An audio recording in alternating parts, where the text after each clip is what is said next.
नोंथांमोननि थाखाय मोननैसो गोदान आपडेट भिडिअ लानानै फैलायबाय आसा खालामो नोंथांमोना बयबो भिडिअखौ जागायनायनिफ्राय जोबजासिम नायलांगोन आरो नोंथांमोना भिडिअखौ नायनानै मोजां मोनोब्ला चेनेलखौ साबस्क्राइब खालाम लोगोसे लाइक कमेन्ट शेयार खालामबानो जाबाय। समायखिरा लानाय सिगांग्रो मानगोनां हाग्रामा महिलारि बिथाङा थुलुंगाफुरियाव थानाय बर'नि बिफा बड'फानो बिबार बावग्रोदों।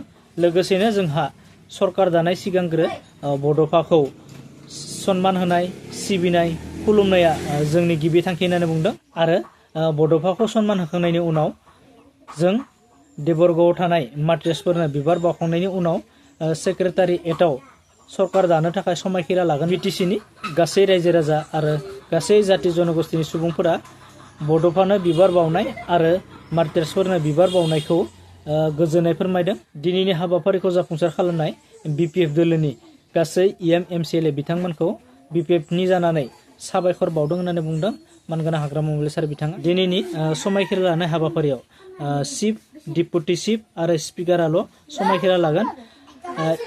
एमसिएलएफोरा गाबोन बा समफोरनि गेजेराव समायखिरा लागोन होननानै बुंदों आरो 5 बोसोरनि उनाव सेक्रेटारिएटआव हाबनो मोननानै गोजोननाय मोनगोन होननानैबो बुंदों मानगोनां हाग्रामा महिलारि बिथाङा।